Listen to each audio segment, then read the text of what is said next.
in this culture, in this society, there's an assumption which shows up in how we talk about things. So that when somebody does something selfish or greedy, what do we say? We say, oh, that's just human nature. But there's an assumption in that about human nature. Interestingly enough, it's rarely the case that somebody does something generous or kind or supportive. People say, oh, that's just human nature. And yet, in actual truth, that is human nature, and the greed and the selfish are not human nature.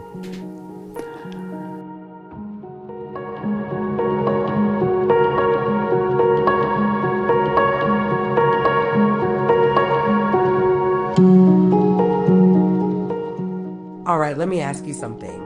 What do you think is more human? Kindness or selfishness? Generosity or greed? Most of us would say both, right? But here's the twist. What if we've got it all backward? Dr. Gabor Maté dives deep into this idea, flipping our assumptions about human nature on their heads. He says our so-called normal culture, this competitive, individualistic way of living, isn't normal at all. It's like trying to understand zebras by studying them in cages instead of the savannah. If we've been caged our whole lives, can we even recognize who we are outside of it? Or, scarier still, what if we don't want to leave the cage because it's all we know? Dr. Gabor Maté discusses how society assumes traits like greed and selfishness are just human nature, but generosity and kindness rarely get the same recognition. He argues that these positive traits, kindness, connection, generosity, are actually closer to our true human nature, while selfishness and greed are adaptations shaped by our environment.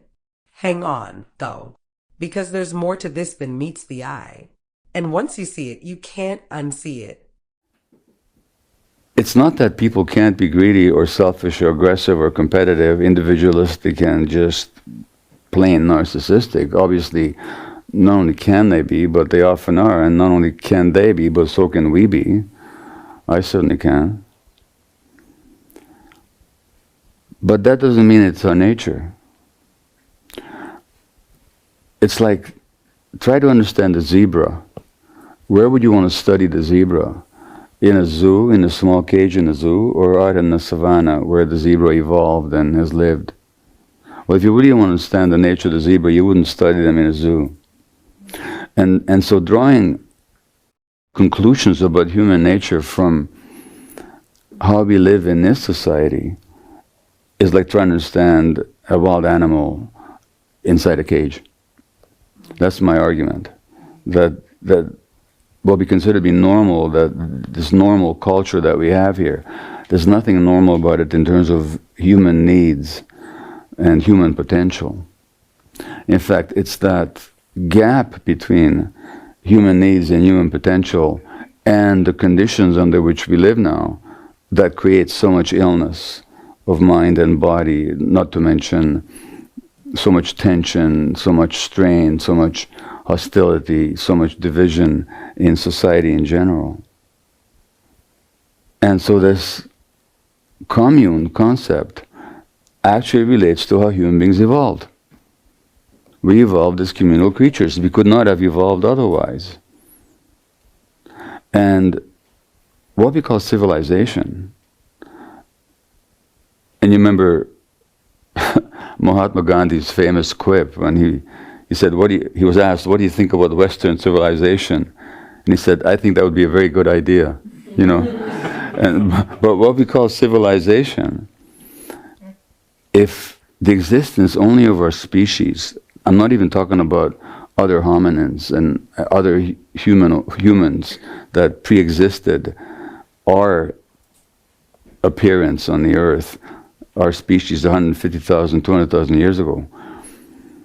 If you just look at our species, if our existence can be summed up in an hour, then until about 6 minutes ago, we lived in small band hunter-gatherer groups in a communal context. And we evolved in that, and that is our nature, because that's how nature helped us evolve.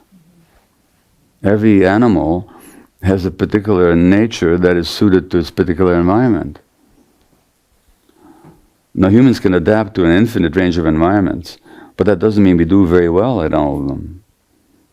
So, what is considered normal in this culture, that is to say, what is the statistical norm, has got nothing to do with what is normal for human beings in general. And it's that gap between the norm in this culture and what is really the norm in terms of human evolution and human requirements and human potential, that is the source of so much dysfunction, whether on the mental, emotional, psychological, spiritual, physiological, or social, political levels. Here's the part that stings. We're often forced to choose between being true to ourselves and being accepted by others. Think about it. How many times have you hidden a part of yourself to avoid rejection? Happens all the time, doesn't it? Dr. Gabor Maté points out that as kids, we don't even have a choice. If being ourselves threatens our connection to caregivers, we'll sacrifice authenticity every time. That's survival. But here's the catch. Those survival strategies don't disappear when we grow up. They stick, shaping our personalities, our choices, our relationships. And worst of all, we don't even realize it. So what do we do when those old patterns no longer serve us? Do we cling to them out of fear? Or do we risk letting go to find out who we really are? I'll quote you from my friend Bessel van der Kolk, the trauma psychiatrist. He said once that our culture teaches us to focus on our personal uniqueness, but on a deeper level, we barely exist as individual organisms. Now, to the Western mind, that's a very difficult concept. There's nothing difficult about it from the perspective of ancient tradition. So the Buddha, 2,500 years ago, talked about the interconnected core rising of phenomena, that everything arises in connection with everything else. And he gave the example of a leaf. You know, that the leaf, he says, think of all the conditions that had to go into the creation of a leaf. And of course, the leaf contains the sun, the photosynthesis, the light. The leaf contains the earth, the minerals. It contains the sky, the water. The leaf contains the whole world. And the great Buddhist teacher Thich Nhat Hanh, who died just less than a year ago, he talked about interbeing. He says, it's not that we are, he says, it's that we inter-are. So what Bessel's saying here from a modern scientific point of view is only what ancient wisdom has asserted since the beginning of time. And what I have to emphasize here is that that unity, that oneness, that interconnected nature of the core rising of phenomena has been amply, more than amply, documented by Western science. So we think we're living in a scientific age, but actually it's a very selective relation to the science that we have. We relate only to the science that justifies or supports this particular way of life, this particular social economic system, this particular way of practicing medicine. But we completely ignore the science that shows the interconnected core rising of phenomena. So that shows up in every realm. Now, my colleague and mentor Dan Siegel, who's a psychiatrist here in LA, has this concept called interpersonal neurobiology, which is both a way of studying the brain and the mind from multiple different disciplines, but it's also a way of understanding the nature of our brains, which is that our brains, our nervous systems, are not separate, like Bessel implies as well. That how I relate to you, my energetic state, when I look at you or speak to you or vice versa, actually affects your nervous system. So we co-create each other all the time. This co-creation, this interpersonal neurobiology is most dominant, of course, when we're small and very much under the influence of our parents and their particular backgrounds and vicissitudes or triumphs. But it's true all our lives. So our interpersonal nature means that our neurobiology is interpersonal. Now, being a physician, I simply remove the word neurobiology and I say our biology is interpersonal.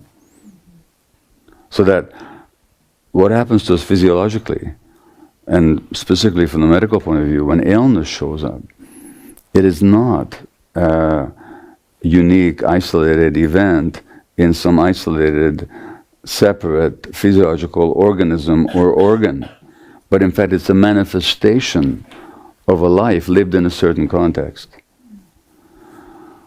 So my friend, the physician and psychiatrist Luis Mel Madrona, who is partly Lakota Sioux background, gave me a very interesting example when I talked to him, and he said that in the Lakota tradition, when somebody gets ill, the community says, "Thank you. Your illness manifests the dysfunction of our community. You're the canary in the mine. So your healing is our healing, and our healing is your healing." Now consider Western medicine. You go to a nephrologist with your kidney disease, they don't know about your life, they don't even ask about it. Except maybe, do you smoke and drink? Cardiologist, neurologist, gastroenterologist, dermatologist. They never look at it from the communal point of view. They just look at the particular pathology as if it was only a biological manifestation in a particular organ. So that's the Western medicine, and what's incredibly both interesting and if one allows itself to get emotionally involved, frustrating about it, is that we have all kinds of science to show that that's not how it is. I'll give you 3 examples. The New York Times recently, the New York Times, by the way, being such a forward-looking, pioneering newspaper, keeps rediscovering the wheel. And 3 or 4 months ago, they had an article reporting some amazing new finding that women who are depressed and who have breast cancer have a poorer prognosis. In other words, that the mind or emotional states affects the physiology of malignancy. This was presented like big new news, you know. In 1870, there was an American surgeon called James Paget, who's still very remembered in the annals of medicine, who talked about the unavoidable observation about the connection between women's low moods and their risk of malignancy, he said. He said it's so common, you can't ignore it. He said this 150 years ago. And then the New York Times discovers it 3 months ago. That's one example of the interconnected. Because when somebody is depressed and they have a low mood, that's not isolated either. That happens in a context as well. Now, I'll give you 2 more similar examples. Very famous Canadian physician who was knighted by Queen Victoria and was also one of the founding physicians at Johns Hopkins in Baltimore, Sir William Osler. He said around 1880 or 1890 that rheumatoid arthritis was a disease owing to stress and the vexation.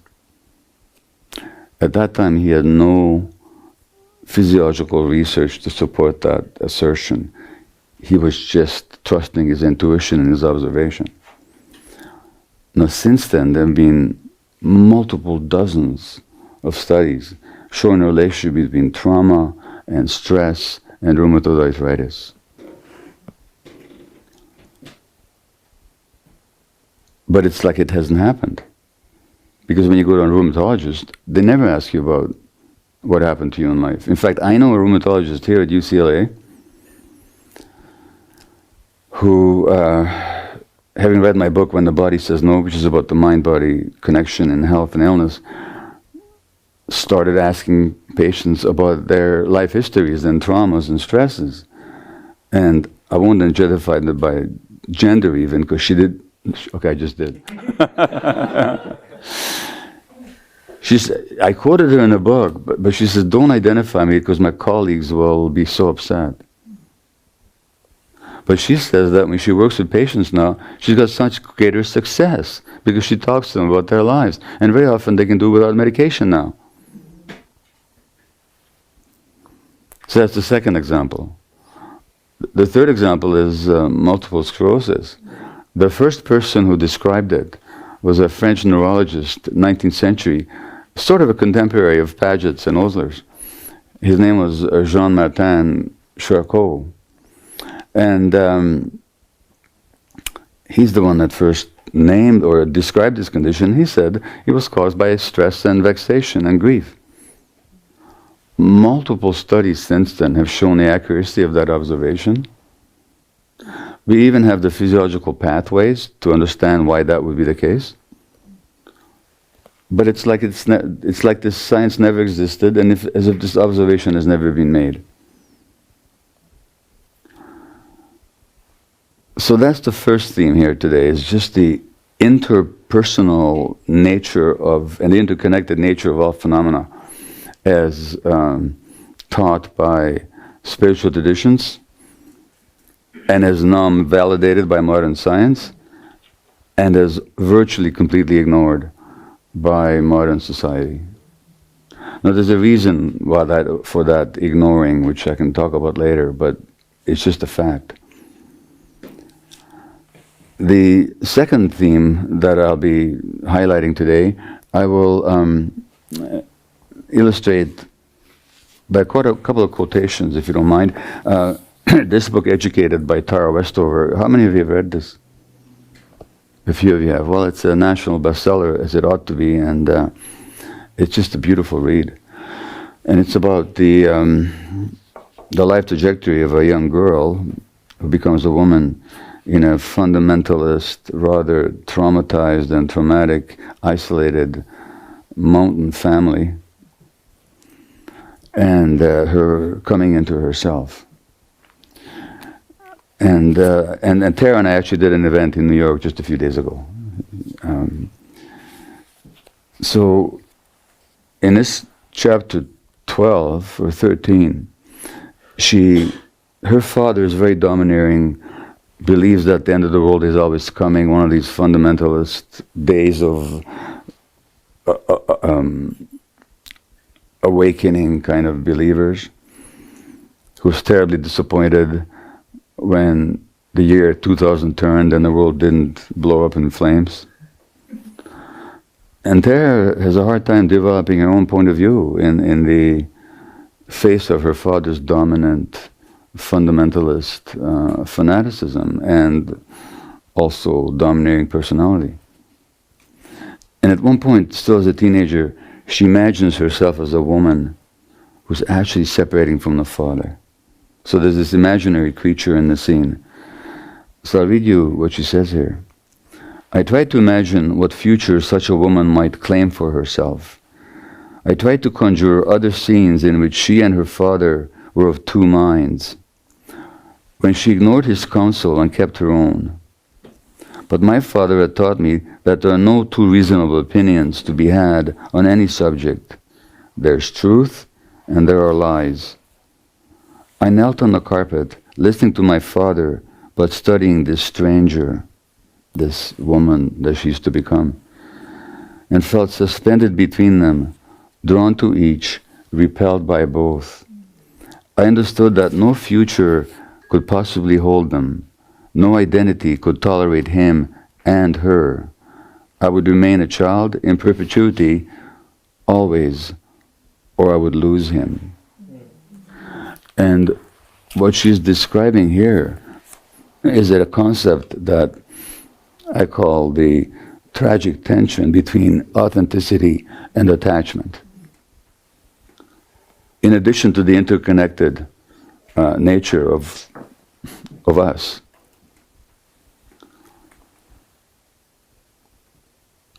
closely related is this issue of, can we be interrelated and connected and still remain our genuine selves? Which in this society is a major theme. And so authenticity versus attachment. Now what attachment is the drive to be close to another body. So gravity is an attachment drive. It pulls two bodies together. It not only pulls the earth, it not only pulls me towards the earth, but actually I have a gravitational force that pulls the earth towards me as well. Not that there's any correlation in the force, comparative force, but there is this gravitational force pulling two bodies together. The same thing exists necessarily in human life and in human psychological and emotional life. So we are drawn to attach to another body or other bodies for the sake of being taken care of, or for the sake of taking care of the other, or to reproduce, or to even live. But primarily it's about caretaking, because the human infant at birth is the most helpless, most dependent, and least mature creature of all mammals. So we have this deep attachment need. But we also have a need for authenticity. And by authenticity, I don't mean any sort of fancy new age concept. I'm talking about our capacity to be ourselves. Like Tara is struggling to be herself here, with her own concepts, her own interpretations, her own sense of herself. Here's the part that stings. We're often forced to choose between being true to ourselves and being accepted by others. Think about it. How many times have you hidden a part of yourself to avoid rejection? Happens all the time, doesn't it? Dr. Gabor Maté points out that as kids, we don't even have a choice. If being ourselves threatens our connection to caregivers, we'll sacrifice authenticity every time. That's survival. But here's the catch. Those survival strategies don't disappear when we grow up. They stick, shaping our personalities, our choices, our relationships. And worst of all, we don't even realize it. So what do we do when those old patterns no longer serve us? Do we cling to them out of fear? Or do we risk letting go to find out who we really are? Now, why is that necessary? Why can't we just... The psychologists used to think that human infants are just what is called a tabula rasa, an empty slate.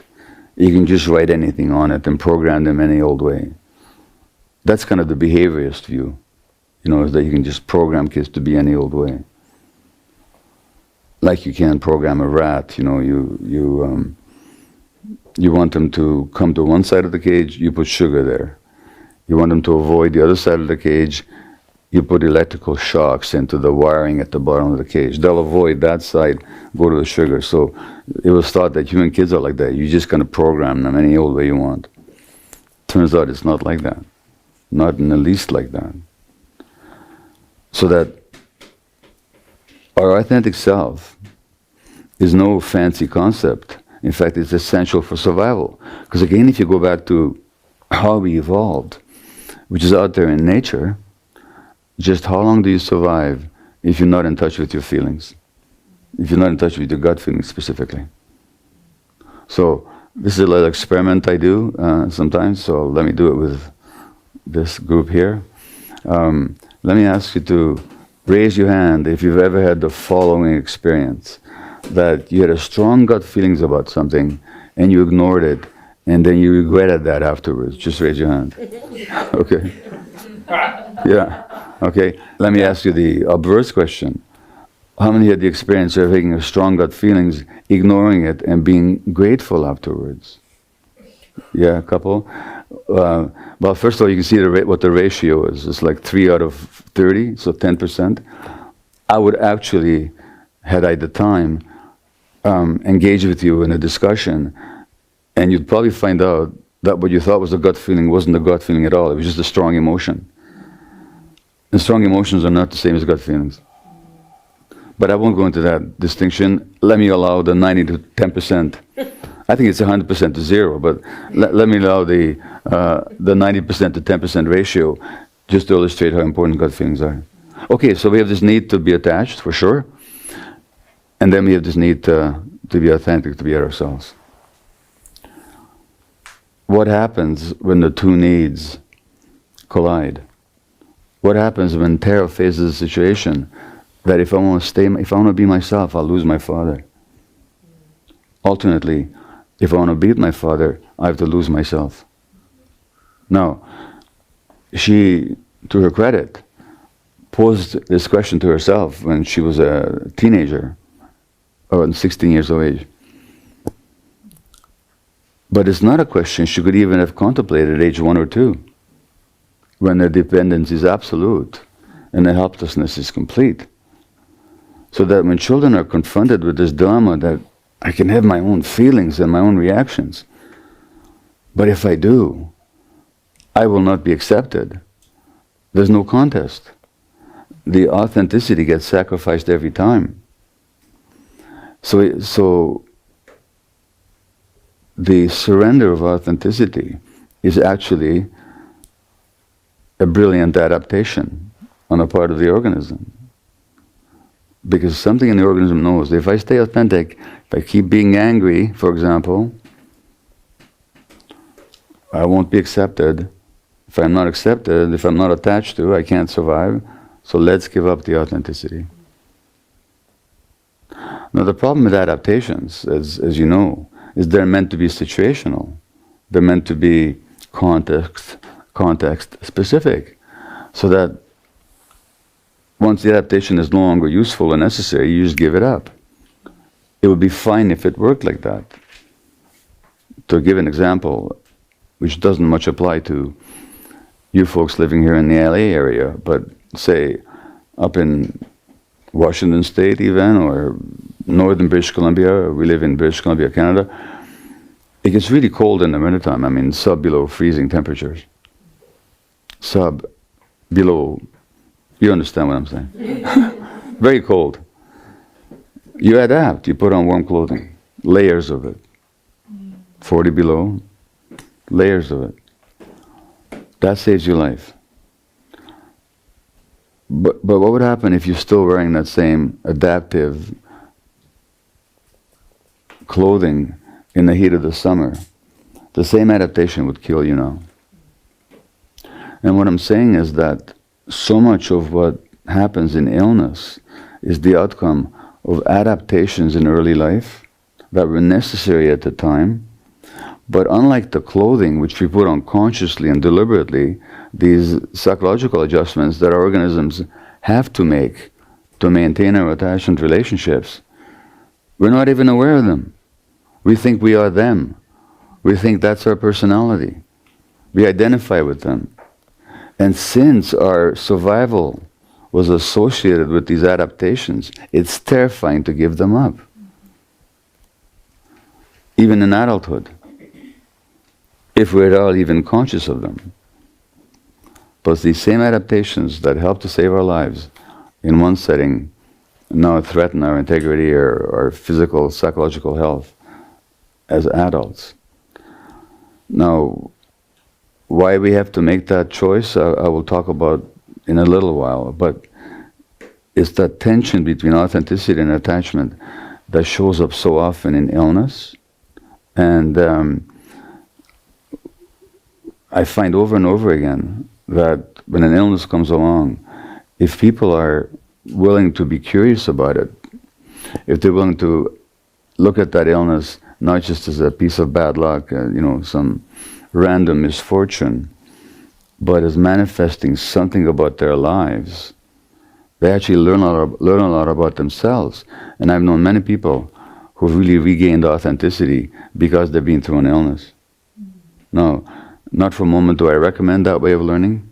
In fact, much of, not just my teaching, but the teaching of any of us in a trauma world is to help people gain authenticity before some terrible thing happens to them. But I know many examples where people have suffered through illness into truth, and I'm quoting here the Greek playwright Aeschylus, who 2,500 years ago, who in his play The Agamemnon said that the way Zeus, the master, created us is that we have to suffer into truth.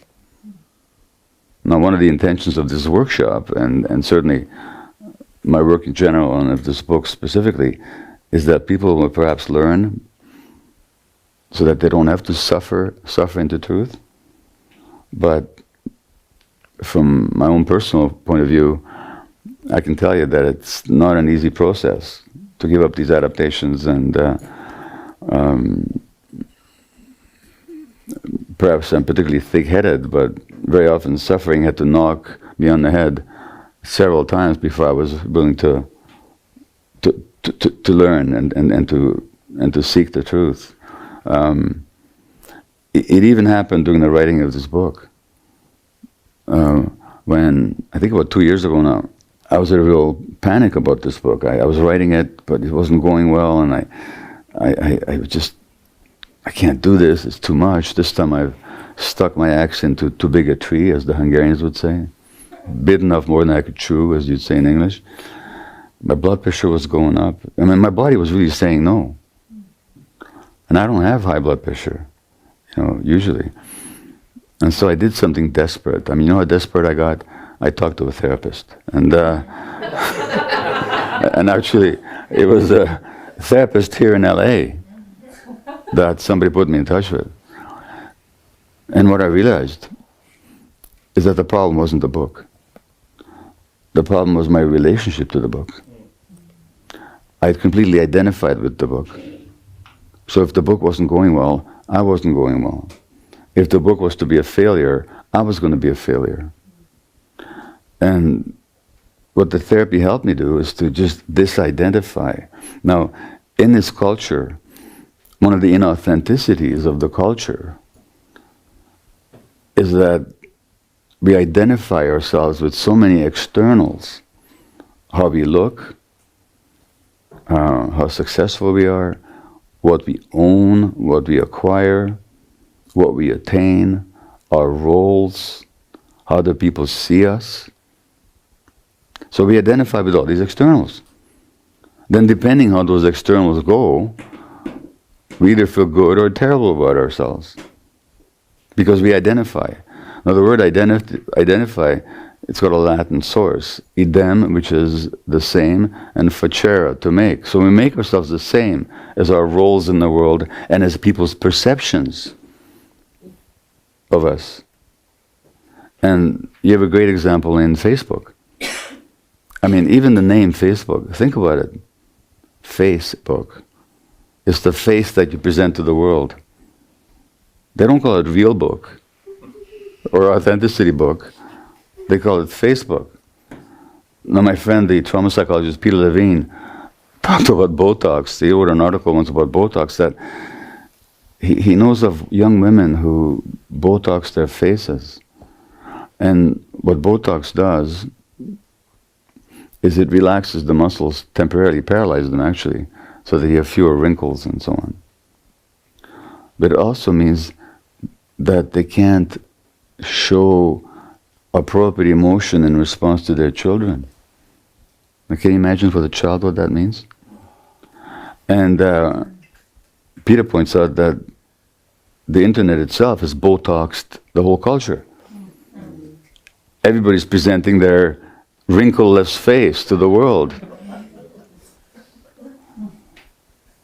And what is it a replacement for? You know what's a replacement for? Attachment that we don't have. The connection that we're missing. Because what do people have on Facebook? They have friends. That's an attachment dynamic. What do people do on Facebook? They like each other. Which is an attachment dynamic. But it's completely inauthentic. Because what people like and why they befriend us is what we present to them. They don't know our true nature. We don't even know our true nature. We're just desperate to present the brightest face to the world. Thomas Merton, the Catholic monk and spiritual teacher, wrote in his biography, Seven Storey Mountain, what a strange existence it is to live only in other people's imaginations. And this was multiple decades before Facebook. So the inauthenticity is deep in our culture. And not only is it deep, it's rewarded. It's rewarded. And you can see that in the comet-like demise of so many of our celebrities who could not have attained higher states of adulation and public worship, then they flame out tragically, because what the public worshipped wasn't the real person. They didn't even know the real person. And the real person was suffering from the inauthenticity deep inside. So they die a miserable death like an Elvis or a Marilyn at the height of fame. So this tension between authenticity and attachment then is a theme that is with us since early childhood, and then in this culture is actually rewarded. In an introduction to this book, we quote the great writer David Foster Wallace. I mean, I don't know if you've read his book Infinite Jest, but the title is actually accurate because the book is infinite, like it goes on forever. and half the time you have no idea what he's talking about or where he's going. You're just marveling at the actual incredible artistic skill with which he uses words. Doesn't care what he's saying, you know. But he gave a commencement address somewhere, and let me just actually take a moment to find exactly where it is. The late David Foster Wallace, master wordsmith, author, and essayist, once opened a commencement speech with a droll parable that well illustrates the trouble with normality. The story concerns two fish crossing aquatic paths with an elder of their species who greets them jovially. "Morning, boys, how's the water?" And the two young fish swim on for a bit, and then eventually one of them looks over to the other and goes, "What the hell is water?" The point Wallace wanted to leave his audience pondering was, quote, that the most obvious, ubiquitous, and important realities are often the ones hardest to see and talk about. On its surface, he allowed, that might sound like what he calls a banal platitude, but, quote, in the day-to-day trenches of adult existence, banal platitudes can have life or death importance. So these realities that are huge and encompass our lives, where we're too close to them to see them, just like the fish don't experience the water as water.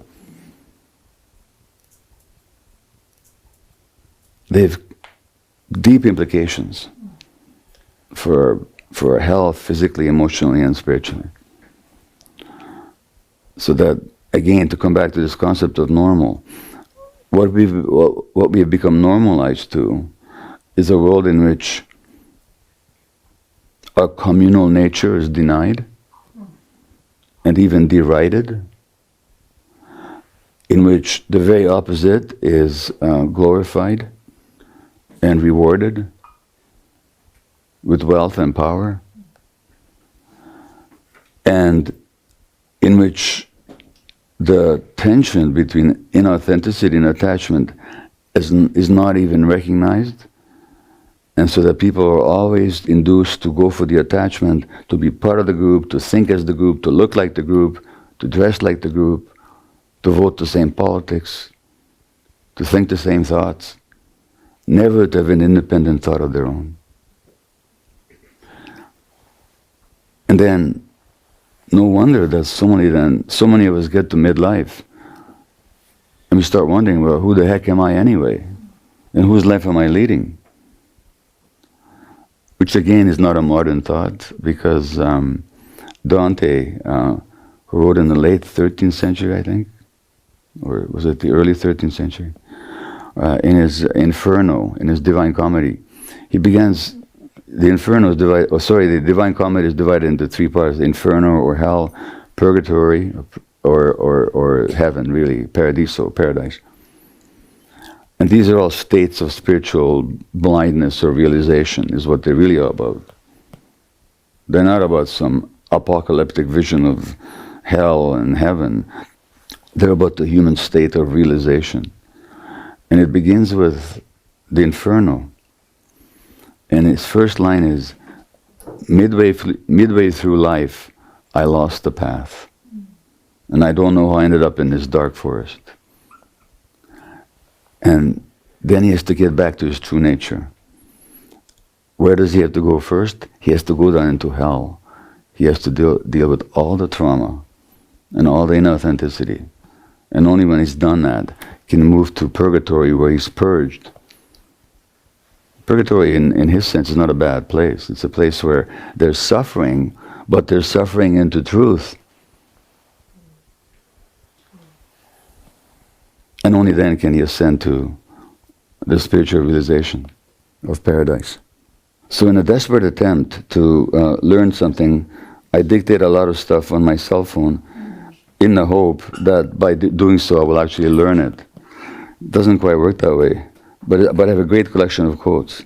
So the first one is from Rainer Maria Rilke, and he says in his letters to a young poet something that speaks to the sense of authenticity versus attachment. Here's the truth. Healing starts with awareness. The moment we realize we've been living in a cage, sacrificing connection for independence, authenticity for acceptance, we can begin to break free. And yeah, it's messy. It's uncomfortable. But it's also the most human thing we can do, doctor. Mate reminds us that our biology, our very essence, is interconnected. We inter-are, as Buddhist teacher Thich Nhat Hanh put it. None of us exists in isolation, no matter what this culture tries to tell us. So the next time life knocks you down, whether through illness, burnout, or just that nagging feeling of who am I really, consider this. Maybe it's an invitation. A chance to reconnect with your true self and with the people around you. Because being human isn't about surviving in a cage. It's about thriving in the wild with all its beauty, chaos, and connection. So let's get out there together. Don't forget to like, comment, and subscribe to Inside Serene, a channel dedicated to helping you navigate your healing journey.